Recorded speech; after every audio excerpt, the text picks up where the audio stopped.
buongiorno.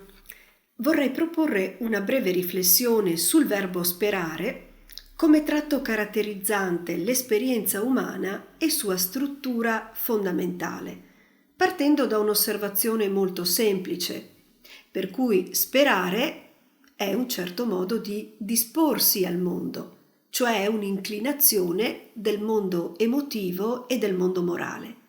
È la forma di uno sguardo sul mondo. Quale sguardo? Uno sguardo che cerca, che attende e si allea con il bene possibile, cercandolo ovunque fra le pieghe della storia, anche laddove questa si contorce nel dolore e nella fatica. Dolore e fatica che noi conosciamo bene, noi che usciamo feriti e provati, sfibrati dalla pandemia, noi che ci confrontiamo con sfide epocali dalla portata globale, sfide geopolitiche come ci rivelano le recenti vicende in Afghanistan, o come l'emergere e l'accrescersi di disuguaglianze tra i popoli della terra, o le emergenze climatiche, o la generale situazione di precarietà di tante persone e dei giovani del mondo. Allora ci possiamo chiedere qual è lo sguardo che spera, come si costruisce uno sguardo che spera. Direi per prima cosa che lo sguardo che spera è capace di tenere insieme il qui e ora, il presente, con l'altrove e in questo modo riflette come siamo fatti noi esseri umani, che siamo una tessitura di due assi o siamo come i due bracci della croce e per un verso siamo bisognosi di tutto, finitezza, vulnerabilità, bisognosi di contenimento e radicamento nel grembo della terra ed è per questo che sperare significa restare aderenti al presente, ma per altro verso siamo apertura alla trascendenza, sete del tutto, anelito dell'infinito, un desiderio insopprimibile nella vita umana, anche quando non ce ne rendiamo conto o quando mascheriamo l'infinito con i nostri idoli, che altro non sono che immagini deformate e ingrandite di noi medesimi. Ora, questo altrove, di cui lo sperare porta la traccia e la profondità, si distende esso stesso in due direzioni, ripetendo lo schema della croce. Secondo la direzione verticale, sperare significa affidarsi alla trascendenza, al contatto con la trascendenza, cioè sentire di essere parte di un orizzonte più grande di noi, di un senso che ci contiene e ci trascende e ci alimenta costantemente, per cui nessuna nostra parola, affetto, desiderio di bene, così come nessuna lacrima e nessuna ferita, passeranno invano, essendo già da sempre ricomprese all'interno di un senso più grande, che probabilmente noi non riusciremo mai a comprendere fino in fondo a causa della pochezza del nostro intelletto, ma che al tempo stesso non smettiamo mai di finire di comprendere, e fino all'ultimo respiro. Secondo questa direzione verticale, sperare significa allora portare nella carne del mondo il respiro del tutto, sentire l'alito dello spirito che continua a soffiare dentro le narici della terra che noi stessi siamo. Per quanto riguarda la direzione orizzontale, l'altrove allude a un'umanità che ci supera, a una storia che si distende oltre i nostri passi e oltre il nostro angolo di visuale, i nostri progetti e i nostri affanni, perché siamo parte di una tessitura relazionale dalla quale proveniamo e che non smettiamo di nutrire. Questa osservazione è importante perché ci avverte che potremmo anche non veder mai germogliare la pianta che abbiamo seminato e potremmo non raccoglierne mai il frutto, ma non possiamo esimerci dal custodire e dallo spargere i semi di bene, di vita, di creatività che hanno una loro gestazione autonoma dentro le vite delle altre persone, quelle che incrociamo, che abbracciamo o che solo sfioriamo, anche quando non ce ne rendiamo conto e quando lo ignoriamo o ne dubitiamo. Allora, anche se potrai non veder mai il frutto del tuo lavoro, tu continua a lavorare, perché questo lavoro sarà raccolto e custodito da altri a venire. Allora, questo altrove ci dice di queste due direzioni, della trascendenza che ci consegna il senso e riempie la nostra esistenza di senso, sostenendola, e l'orizzonte dentro il quale questo senso si iscrive ed è da noi custodito. Ci potremmo a questo punto chiedere: ma com'è che riusciamo a sperare nella nostra vulnerabilità e incertezza? E questa domanda per me è preziosa perché mi fa dire che sperare, umanamente parlando, non è mai un cielo cristallino o completamente terso, non è un mare privo di increspature. Lo sperare non annulla completamente la paura, le angosce, i dubbi che ci attanagliano, ma li guarda da dentro, li sostiene, li sorregge, dà loro senso e respiro e li volge verso un'altra direzione. Perché se ci pensiamo bene, la paura è fatta della stessa stoffa della speranza, perché anche la paura è un protendersi verso l'altrove, è un anticipare l'altrove. Solo che la paura rimane immobilizzata, paralizzata dai propri fantasmi, dalle proiezioni, dalle ferite, inchiodata alle proprie piaghe, inclinando non di rado verso la rassegnazione o verso la disperazione. E allora sperare significa riuscire a guardare con compassione questa sorella minore che è la paura, sapendo volgerla verso altrove, verso il bene possibile e verso il bene presente. E questo si può fare solo se siamo capaci e abbiamo il coraggio e la compassione verso i nostri deserti interiori, verso le contraddizioni, le ferite della nostra vita, gli smarrimenti, le crisi, piccole o grandi che tutti passiamo, perché noi siamo questa cosa qua, siamo un impasto di fango e di cielo e siamo quindi un'apertura luminosa e una zona d'ombra, una densa opacità.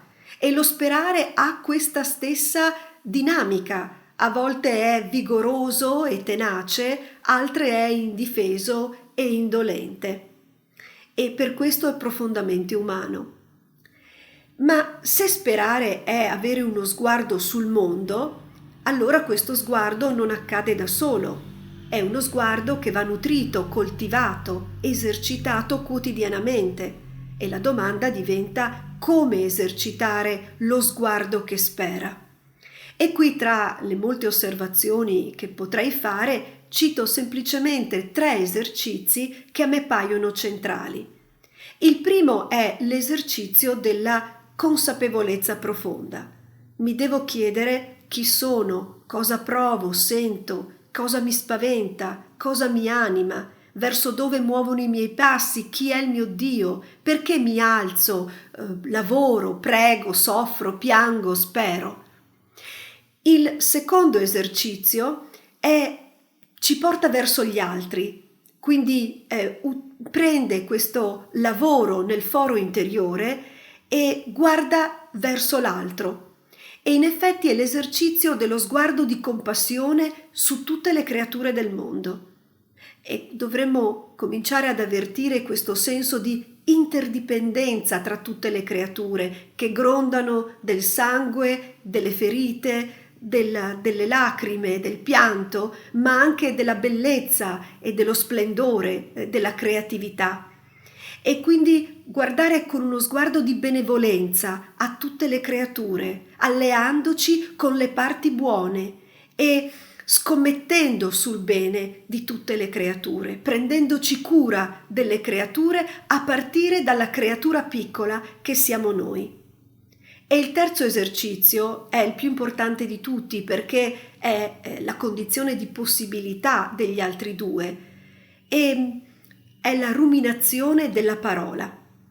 Quando parlo di parola intendo anche qui due significati della parola logos, parola, verbo, e secondo sempre lo schema dei due bracci della croce. E allora penso alla parola umana, che è quella che ci umanizza, quella che ci mette al mondo, perché noi siamo da altri aperti come coscienze che desiderano il tutto e che riconoscono il bene.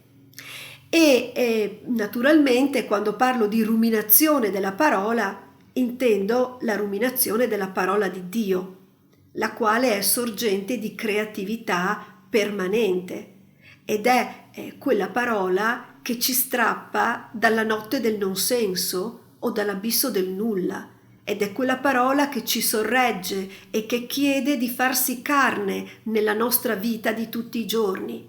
Ruminando la parola, confrontandoci con questa parola, siamo invitati costantemente a farla diventare carne, a far diventare carne il verbo che ci abita e ci sostiene. Quindi sperare significa e si può solo nel contatto profondo con l'alterità.